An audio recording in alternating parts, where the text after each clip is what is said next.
Hi, Amy. Hey, how are you? Good. Thank you so much for being on today. I'm excited to talk to you. Yeah. So hello, everyone. I'm Alice, the social media manager for Jubilance, and today I'm talking with Amy Oestreicher. Amy is an artist, writer, and influential speaker whose work is rooted in inspiration and built to be eclectic. From the visual arts to music to writing to education, she is foremost a storyteller. And I first met Amy when we were working on a show together. She was Yes. right then, but as you can tell, she does so much. And it was great working with you. You directed a full-length play I wrote inspired by my grandparents' stories. So that's where I know you from. Yeah. It's amazing that we can talk today too, then. Yeah. Mm-hmm. I'm going to go a little bit more into your bio because there's so much there. Sure. So Amy overcame a decade of trauma to become a sought-after PTSD specialist, artist, author, and writer for the Huffington Post, an international keynote speaker, and health advocate. She's given 3 TEDx Talks on transforming trauma through creativity, and her story has appeared on NBC's Today, CBS, Cosmopolitan, 17 Magazine, The Washington Post, Good Housekeeping, and MSNBC, among others. Amy has toured her autobiographical musical, Gutless Grateful, to over 200 venues from 54 Below to Barrington Stage Company since its 2012 New York City debut, as well as a mental health program for colleges, conferences, and organizations. And you can read her new book out right now, My Beautiful Detour, which chronicles her life. And Amy, do you mind if I read like what it's about, the summary of your book? Go ahead. Okay, so My Beautiful Detour. So it's Amy had ambitious plans for college and a Broadway career until her stomach exploded the week before her senior prom. Months later, she awoke from a coma to learn that she might not ever be able to eat or drink again. After years on IV nutrition, her first bite of food awakened her senses to life's ordinary miracles, but also brought back memories of being sexually abused by a trusted mentor for months, just before the unexpected rush to the emergency room that fateful Passover night. With determination, imagination, relentless resilience, and an inner hunger for life, Amy created a roadmap where none existed. We're so excited to have Amy on to talk with us today about how she's overcome trauma, how her detour moved her on this amazing path of creation that she's on, and being a woman of the world. So thank you for being here. Yeah, I'm excited. Yeah, we're so happy to have you. Yeah. So I just want to start with some more fun questions. Okay. What's your favorite TV show? Oh my God, favorite TV show. I mean, is this bad that you're talking about not being able to have food for years, but I still love Chopped. I gotta say, I used to host like Chopped parties where What? I'd have like little teams get together and we would each get everyone like a little mystery ingredient basket of like 4 foods. For anyone that doesn't know the show, you open a basket of just 4 totally random combinations, and the team has to put together like an entree, appetizer, dessert based on those in a time limit. And so I mean, the dishes didn't come out as good as the TV show, so that's why the TV show is a little more enjoyable to watch than eating what was made by us. But That's awesome. Okay, lip gloss or lipstick? oh my God, both. Cool. It Yeah. depends. I'm a container person. Aren't people like that? Like, Yeah, I feel like it depends on it the depends, right? day. People that are marketing lipstick, keep that in mind. Perfect. What's your favorite random fact? Oh boy. Well, this is more of like a breaking news thing that was just on my mind that made me really happy that New Jersey just became the first state to have like arts education like in all schools available for everyone. I mean, go New Jersey. I mean, I'm not from New Jersey and I don't really go there, but you guys are like on it. So that is a new fact that is very random and pertinent. So That's so First thing awesome. I feel like as like yeah, New Yorkers, we're always knocking on New Jersey. So go New I Jersey. know. So come on. Yeah, go New Jersey. Yeah. Perfect. And so we know you're not from New Jersey, but can you talk about where you're from? Yeah, I'm from Connecticut, which is a cool place too. But yeah, I grew up in Fairfield, Connecticut, and as I write about in my book, I had a very suburban, happy kind of childhood in Fairfield. And then the day after I was discharged from the hospital, we moved into a brand new house in a brand new town, still in Connecticut. But that was kind of interesting. And then I've always been back and forth to New York my whole life because I love performing and doing the arts thing. So Oh, yeah. that's awesome. Yeah. And what's your favorite part about living like near New York City? Oh boy, I couldn't. I've been so many places, and I always say like this place would be great to move, but I need to be close to New York. That's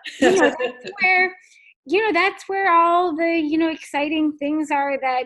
Well, I feel like, I could go on the train and do a food tour of the Lower East Side. I could get to run into an audition. I can perform my show. I mean, there's excitement around, every corner. You can walk around a whole block and see a whole new world.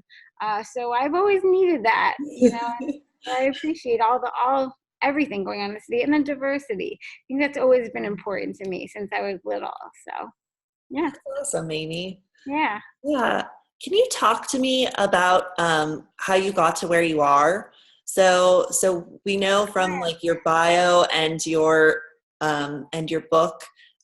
So you had this experience happen to you. Can you talk about that, and then how you got through that, and now you're just like an artist producing. Yeah. Well, and I'm not just saying this. It is a fact that I'm still the same person, which is crazy, but I guess that's what happens in life. We stay who we are, and then we just have to use our circumstances to accent who we are. But how I got to where I am, I always loved performing since I was as far back as I could remember, and I was always the girl in school that was like, okay, she's the theater creative kid. Getting my first attention in third grade because when the teacher left the room, I started tap dancing on the teacher's desk. And, I was bringing around like my, I was so obsessed with Les Mis growing up that whole like huge unabridged Victor Hugo book I would bring, in third grade every day and just put it on my desk. And like, I didn't really read it, but I wanted everyone to in third grade. Oh yeah. I just wanted everyone to look like, oh, she really knows this show. For me, it was how I connected to the world and how I connected with myself. So that was always like, I knew what my identity was. I would even look at my friends thinking, wow, they don't really know where their life's going to end up, but like, at least I'm driven, like I'm going right to Broadway. Ironically enough, I started studying seriously with a vocal coach in New York that really became my mentor because I also really loved, philosophy and nature and learning about like deep things. And this person really seemed to understand that too. So, at a time where I felt like, my teenage friends don't really get me, I felt like this person really did. And that turned into, being sexually abused for almost a year, which really threw me into another universe where now I know all about PTSD. But at the time, all I felt was, okay, why am I suddenly numb? And like, I can't access that place that I could always go to when I was like acting songs. I didn't realize that was how I blocked out my emotions. And then, so those last few months were really difficult emotionally. And then, to top it all off, the April of my senior year, just 2 weeks after I had told my mother, that's when my stomach exploded. That's literally what it was. And I was rushed to the emergency room. So then, talk about waking up in totally new world. I was never really in a hospital ever. And suddenly I was surrounded by, people who said I was suddenly, looking much better now, whatever that meant. And so, so then thus started many chapters in my book about recovering from the hospital and learning that I didn't have a stomach anymore, and suddenly I couldn't eat or drink, and doctors didn't know if that would ever happen again. So now my life, from being someone who plotted everything in her life, it was total, uncertainty. I had gotten all my college acceptance letters, and now people were like, when I'm like, okay, what about college? People were like, all right, who's going to tell her? And so it was years and years of very uncertain circumstances while, I was home, not able to eat or drink anything. And I was technically like healthy, meaning like I wasn't in a comatose situation anymore, but we couldn't find a way or understand how to connect my digestive system again. So it took years till we could find a surgeon who could figure out what to do. Wow. Yeah, but to get through that time where I was living in the real world with people who were eating and drinking and I had no guarantee of anything, I literally got through because doctors thought I was okay because, I wasn't dying. So my way of just surviving was through creativity. I got the lead in Oliver. I started a chocolate business because business? You know what? I find that you're obsessed with what you can't have. And because creativity was always kind of my safe connection, this totally happened as a surprise. But one day I was like playing with chocolates, which I shouldn't have been doing. Couldn't eat. And I just found that I loved designing them. And I realized that was my first experience that, wow, when I create things, I have control over something. And, it's not controlling my whole circumstance that I would like to control, but it feels good to have some kind of authority over something. I guess that was my instinctive way of kind of discovering the benefits of art therapy, having kind of control over, a very uncontrollable situation. And so, many, it turned into 27 surgeries, but it was many of, you're finally surgically reconnected. Oh, your wound exploded. Oh, things are good. Oh, things are bad, which accounts for all the years having food taken away from me. And, the book is all about, the ups and downs, but the important part was throughout, despite my circumstances, if I couldn't walk, if suddenly my voice was taken away, I found other ways to access that creative energy. And I guess that creative energy was the fuel that, forced me to go in different avenues, discover things I never would have discovered, like visual art, painting. I never would have done that had I not been stuck in a hospital. And that's how I ended up calling this a beautiful detour. I didn't always feel that way, especially when certain things were happening. But at the end of the day, I realized, wow, if this didn't happen, I would have never discovered that. I would have never met this person. I would have never done this. And I would never have known about all these things. And so, I couldn't even tell you what I would be doing if I was still 15 and had a stomach and all that. So I think once I was really able to compare what I thought my life was going to be and what ended up, that's how I was able to call it my beautiful detour. And that's what the book is, about, showing that, because now I do all these like inspiring talks and, and the TEDx Talks have been about, finding the flowers on my detour. But as I was going through things, there was no certainty or no just putting a smile on and telling myself it'll be good in the end. It was really just trusting, okay, all I have is this moment. What can I do right now? And a lot of the times there's no guarantee, and you're not always going to get like a sunny guarantee for a lot of things, but at least for creativity, that put me on, I call them little like safe islands that got me from just point to point until I had finally, reached the shore. So yeah. Yeah. And you got to still create. You went from like wanting to be a Broadway actress to getting there. You're putting on all of these shows everywhere in the country, really. I was telling Amy before this started that every time I open my Facebook, it's like, Amy is here, which is amazing. Yeah. Thank you. But, again, like that's how, detours, if we allow them to, they can expand our world. I mean, I never would have gotten into playwriting, or, I really thought as a teenager, okay, if you want to be an actress, you have to study these monologues and learn these musicals and wait in line 9 p.m. for these auditions. I think sometimes we have to be forced into those avenues to discover the joy that can come from it. And, Gutless and Grateful was the first one-woman musical that I wrote. And that was really my first experience of even talking about my story to the public. I had never even mentioned the sexual abuse. At that time, I thought like, okay, this is something like you don't talk about. And I write about how the first review I got of that show was a great review, but then there was one line that was like, well, she says something about her sexual abuse, like linking to her stomach exploding, but that's a bit of a stretch. And, then I started doing all this research, about like, oh, the body and mind connection, we can have like physical reactions to like emotional trauma. And it set me on this kind of journey. And I credit Gutless and Grateful, performing that show so many times and talking about it. I think that's really when I started getting comfortable, realizing it wasn't my fault, like learning about what sexual, abuse, can do to survivors. But I think theater was really a safe container for me to kind of confront all that. So yeah, theater did a lot for me in many ways. So yeah.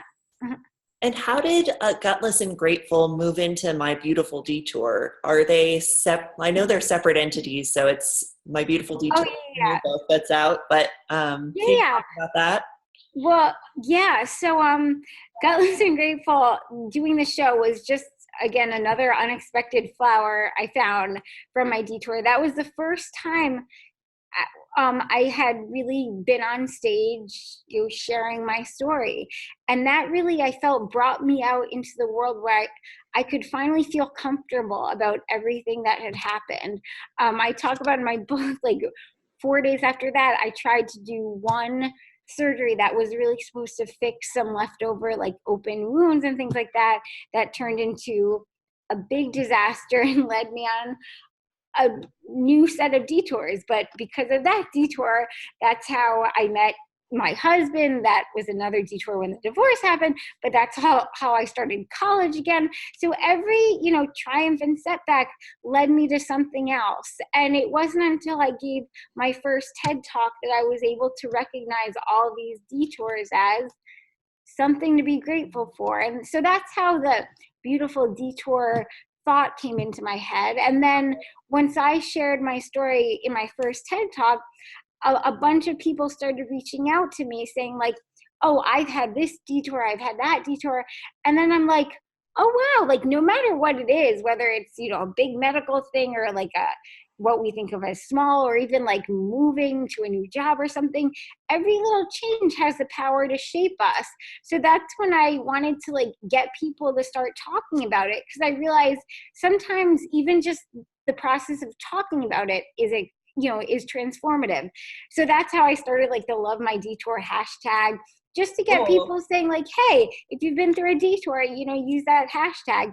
And that really opened up a ton. People started sending me their stories. I started a detour column on my website where once a week someone just writes about any detour and how it shaped them. Then like I realized there was a need that people really needed to write this out just so they can trace that path themselves. That led into like detour workshops, just to get people, to stop it and see like where this detour led them. So, it was nice to know that one detour in my life could open up a lot of things for other people too. So, yeah.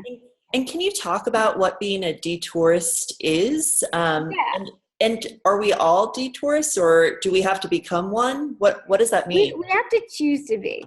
Okay. So this is my thing, and open your interpretation. But in my opinion, we all have unexpected changes in life. But a detourist chooses, not to just put on a happy face and say, okay, I'm grateful for this detour, but it just takes a presence to say, I'm going to trust this very spot. and just go to the next spot and then the next spot. And then, a detourist keeps following that path until you're able, whenever that time is, to look back and see all those flowers that made you who you are. And it's easy to say, like, a detourist just like is present and like can, just trust where they are. But I realized that it's not so easy. So looking back on my journey, I discovered, I call them my 4 hardcore skills to resilience, that I write about. And those are kind of the outline for my workshops, that using these 4 survival mindsets, those are really how a detourist is able to trust each step at a time. And so in my book, I talk about how I came across those strategies and that they really worked.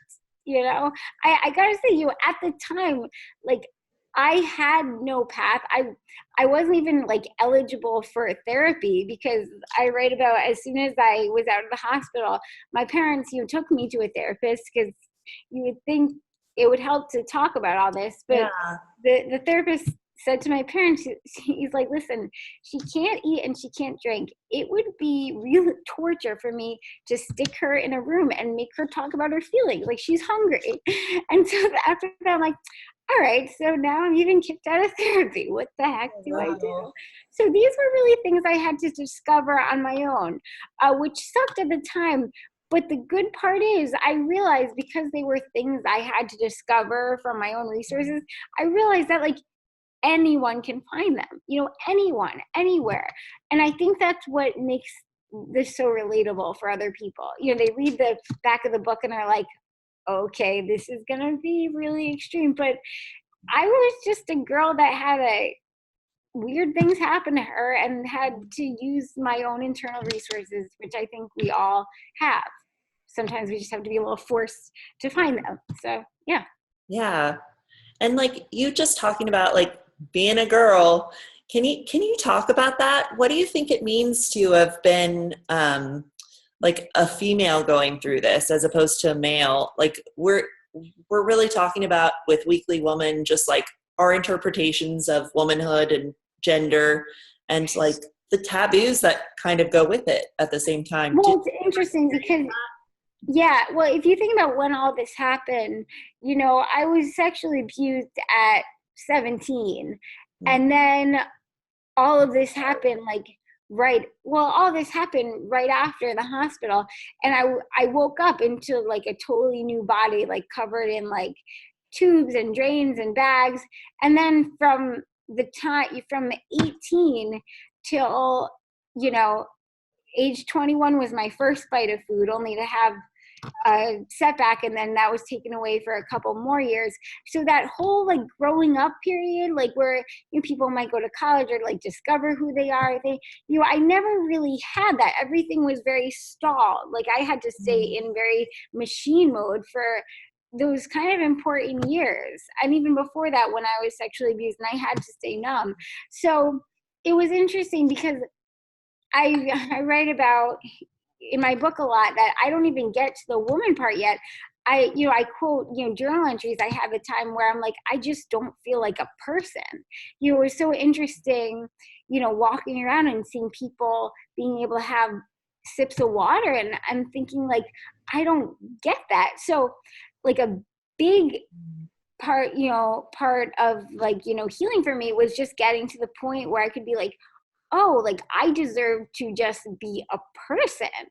And then, once I could get that, then the whole woman thing had to come. So everything was very delayed. And, another, way I was just able to discover like a beautiful detour is like, I talk about how after this 27th surgery that was a total disaster, I just wanted to do like more creative writing. And so for the first time, I set up an online dating profile. And the good part is, even though that ended in a very strange divorce, that's really where I was really able to, I never had a real relationship in my life. I was able to figure out, even with all these medical circumstances, like I am a woman and I'm capable of feelings and I'm capable of a relationship. So when that ended, like I still have that. So it's always been interesting because I've always had to deal in this post-coma life with dealing with, a body I didn't anticipate that still has, bags and wires and things. And, I talk about when I finally had to figure out like a wedding dress situation, I'm like, how do I do that? So everything's kind of been a learning process. So at this point, I think again, like detourism really comes in handy with feeling, like this is the woman that I am, and these are my circumstances, and yeah, and just especially when I'm hearing everything in the news now about, women, fighting for the rights that, they should have. I think I've always felt that fight within me, just because I've always had to fight to kind of feel like a person. So I think that's why, for me, like feeling like a woman is really just feeling like who I am right now, that I'm a living, breathing person on an equal level with anyone, woman, man, anyone. So yeah. That's awesome, Amy. And I'm curious too about like all of the stuff that's in the news now. I mean, we can talk about Me Too or things that are happening. I'm curious because you've been telling your story for so long. Has the Me Too, has that like affected how you're able to share, or has it just amplified it? Or it hasn't affected, because I've always kind of been, out there, but it's interesting. I think a lot about what would have happened if this was out there at the time of the abuse and stuff, because I still haven't, mentioned, who this is, my close circle, of course, but at the time I was 17, so it was like, the age of consent or whatever. And I tried seeing one therapist, and even asked me like, well, were you in love with your voice teacher? And for many years I just didn't talk about it, because the medical stuff seemed more important, to share. This seemed like a side thing. It took my own, really, I credit the discovery of like art, where I could actually do my own therapy and discover the connection without words, that I could feel empowered, that like, oh wow, like this should not have happened to me, and this is what happened once it did. So it would be interesting if I had also that outside media like confirming that for me, but yeah, it always felt like something I shouldn't really talk about, and I think that creativity made me feel safe doing that. My concern, I'm glad that the Me Too movement is helping people feel more comfortable sharing it. But my concern is, and I talk about this when I talk about sexual assault on colleges, is that it took me 10 years before I felt comfortable sharing my story. But for all those years, I needed to write about it for myself. I needed to process and understand. I felt like if I had just like come right out and started talking about it, that would have been, in the aftermath, it would have had a more traumatizing effect on me.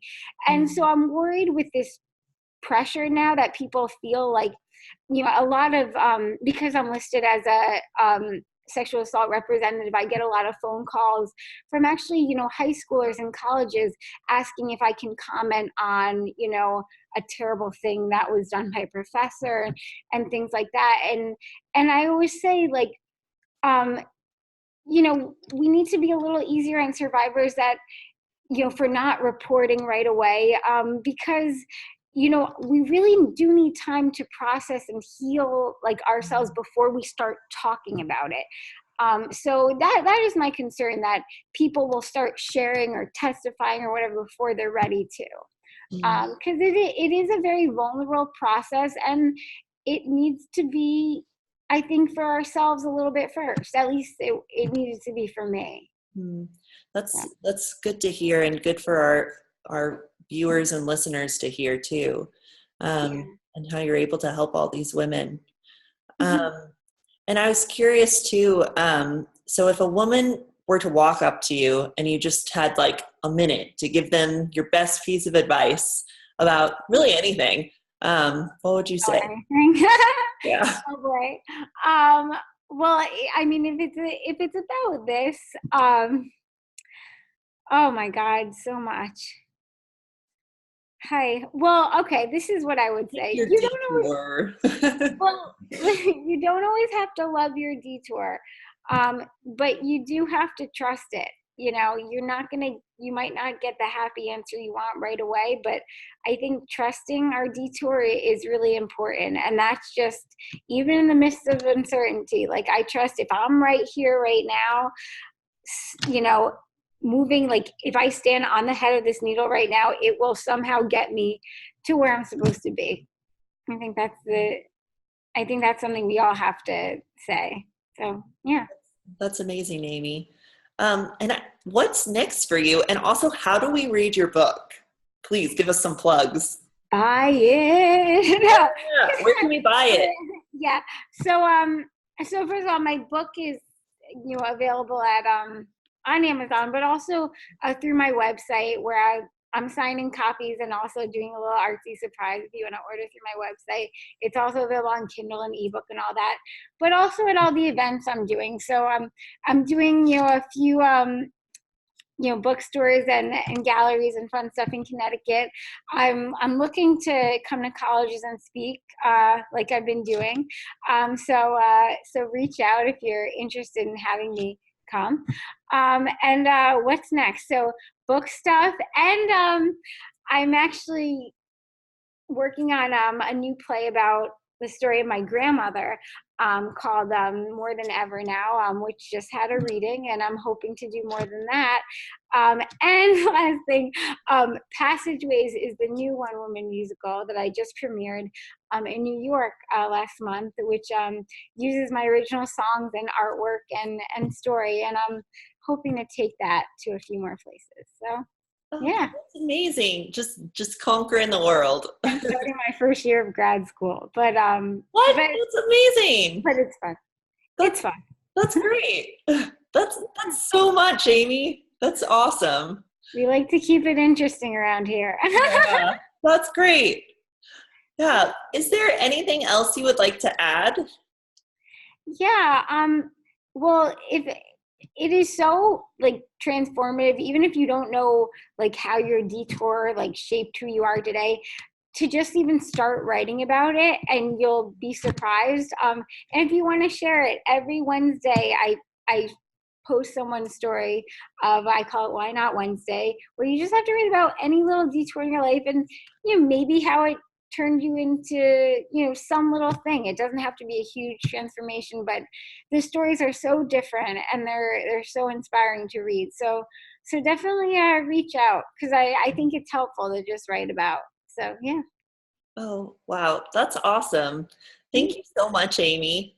Thank you. Thank you. Thank you. I'm just going to press stop record and then we can talk again.